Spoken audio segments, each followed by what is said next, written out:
Hola, ¿qué tal? Mi nombre es Ivana Moncada, soy estudiante de Comunicación Social y en esta oportunidad en el módulo de Introducción a los medios tradicionales y digitales hablaremos sobre un punto sumamente importante y básico para no solamente el profesional en comunicación social, sino también en todo aquel ciudadano y ser humano que ha nacido en un mundo lleno de necesidad de expresión, de transmitir conocimiento, puesto esto es una verdad que ha estado desde los primeros albores de la historia.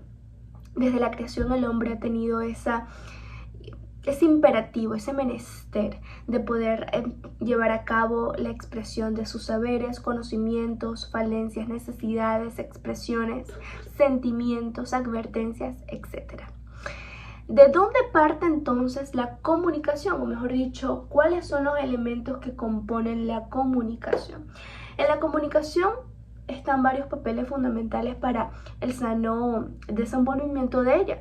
Primeramente partiendo desde el emisor, que es aquel que emite, como lo dice su palabra, expresa, exporta sus conocimientos, su información. El emisor, que es el que lo recibe, lo retiene, lo entiende, lo acepta.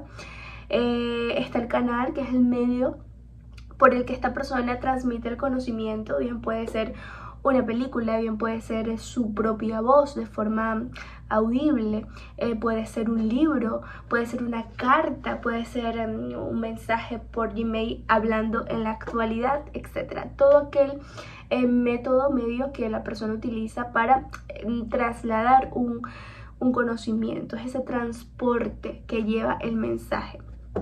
Está el mensaje, pero antes del mensaje hablemos de los códigos. Los códigos son aquellos elementos, digamos, signos que tanto el emisor como el receptor tienen en común. En este caso hablemos del idioma. Puede ser ese idioma en común que ellos tienen, donde cada alfabeto y cada palabra pronunciada hace unificándose así, cada palabra y cada código se unifica para armar una tela con un solo hilo, completa y coherente, que viene construyendo el mensaje o la esencia del mensaje mismo. El código es aquellas características o elementos que el emisor como el receptor tienen en común, comparten, para que al, digamos, compartir o intercambiar esos códigos haya una unificación de un mensaje y a su vez se logra el objetivo, que es el entendimiento de la información. ¿Ok? Es importante también hablar del contexto, que es aquel momento cronológicamente hablando en donde se lleva a cabo la información o la transmisión de esta.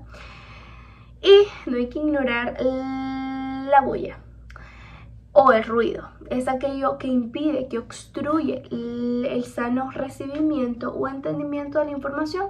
Ya pueda ser una incapacidad por sueño, por enfermedad, una discapacidad neurológica. Puede ser una ausencia de unificación en los signos, es decir, o los códigos, es decir, una ausencia de un mismo lenguaje, una dualidad de idioma. Esto va a producir un caos estilo Torre de Babel, en donde no va a haber coherencia, no va a haber entendimiento. Esto es un ruido definitivamente. Puede ser quizás la manifestación de otra persona de forma negativa que impida un sano desenvolvimiento comunicacional entre otras dos partes. Puede ser la bulla de forma audible, el contexto, la ausencia de algún mecanismo de traslado de información, internet, papel para escribir, señal, falta de habla. Sin embargo, esto no impide comunicarse con señas, etc. Todo aquello que te impide o que te obstruya una sana comunicación y su desenvolvimiento es el ruido. Ok, avancemos. Ahora, ¿qué tiene que ver esto, que lo vemos desde primer grado, con la comunicación social y el periódico? Pues al no entender lo básico de la comunicación, no se va a llevar a cabo de forma eficaz y eficiente la comunicación en ninguna de sus ramas. Entonces, el comunicador social tiene que ser altamente preparado y capacitado para transmitir de forma eficaz e imparcial toda información de acuerdo a su estructura, a su formalismo o a su corporación. Entonces, hablemos ahora de la morfología del periódico. La morfología deriva de la etimología morfa, que en este caso en latín significa forma, y logía, que significa ciencia. Unificando estas dos verdades, construimos una estructura de la ciencia o una forma de la ciencia. Entonces, aplicándolo para el periódico, es todo aquello que estudia de forma minuciosa, profunda, la estructuración y el orden de las formas del periódico. En este caso, la morfología no solamente es aquella que se encarga de ver el tamaño de la tipografía, el color o la centralidad del logo, del título, la titulación grande y pequeña, minúsculo, mayúsculas, los enunciados principales, las noticias principales, o las más pequeñas como cabecillas o cintillos de conectividad en la información. No solo aquella, valga la redundancia, que ve las orejas a los laterales del periódico, que son todas aquellas, digamos que noticias de publicidad, de numeración o las cuadrículas. No solamente se limita a estos aspectos, digamos que físicos, externos o estéticos del periódico, sino que se encarga del corazón mismo de la noticia, del cáliz mismo de la información, de la piedra angular o la columna vertebral de la información que se encuentran en la noticia y en la información misma, de forma estructural, acorde, gramaticalmente hablando, estructuralmente hablando, profesionalmente hablando, y finalmente periodísticamente hablando, para la sana transmisión a los pueblos o a las masas que consuman este periódico. Es por ello que en cada medio de acopio, cada centro de información periodística impresa, es decir, periódico, o incluso aquellos que son digitales, que no poseen un cuerpo corporativo físico como un elemento legible de forma física, como lo es un periódico, sino que también hay muchos periódicos impresos, como en la actualidad casi ya no se imprimen periódicos. Existe el Correo del Caroní, Primicias, casi todos BBC Mundo, en digital y en aplicaciones.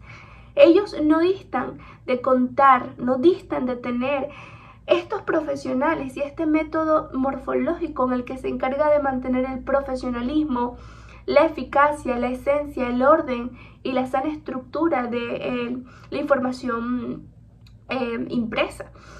Entonces, hay un profesional encargado de ponerse en el lugar del lector, en este caso del consumidor, y de forma objetiva leer la noticia y hacer una especie de un campo experimental en donde esa persona contemple, esa persona pueda divisar qué tan objetivo, qué tan pleno se sintió al obtener el conocimiento, qué tan razonable fueron la información o los medios utilizados para dicha información. No es nada más que velar por la sana estructura de la formulación de la información, ¿ok? Ahora, al avanzar podemos también observar que se encuentran distintas ramas de la estructuración. Está la estructura externa y está la estructura interna. Básicamente se basa un poco de lo que hablamos anteriormente como abreboca, pero que en este caso se profundiza un poquito más. La estructura externa es aquella que compone todo lo que visualmente o estéticamente o tipográficamente o gráficamente o dimensionalmente componen el periódico. Es este compendio de detalles visuales, estéticos, gramaticales que se encuentran en el periódico. Sea el logo, la numeración, las columnas, el formato de columnas básico es el de 8 columnas, el otro que le sigue es el de 5 columnas, que es el más pequeño, los títulos que tan acorde sea la noticia, etc. Esto es la estructura externa. Ahora, cuando hablamos de estructura interna, son aquellas que se encargan de ver a profundidad y de forma más nítida, digamos, la esencia de la transmisión, como dijimos unos segundos atrás. Aquí entran pues las categorías de la información, ya sea de cine, de cultura, de deportes, de religión, nacionales, internacionales, política, economía, sucesos, etc. Digamos que desplazamientos o ramas de contenido informativo también se clasifican según el autor, ya sea el periodista que trabaje para dicho periódico, ya sea un corresponsal que trabaje de forma externa en otro país, pero que sirva como canal o como servidor externo o internacional de ese periódico, se ha visto casos, ya sea una información de otro periódico colega que proporciona a los demás periódicos, ya sea una información política, certificada o privada que se puede obtener, ya sea la información de una organización mundial como la ONU, ya sea la información de cualquier medio ajeno a la legalidad o al formalismo, como lo puede ser una persona común o un ciudadano de la nación, etc.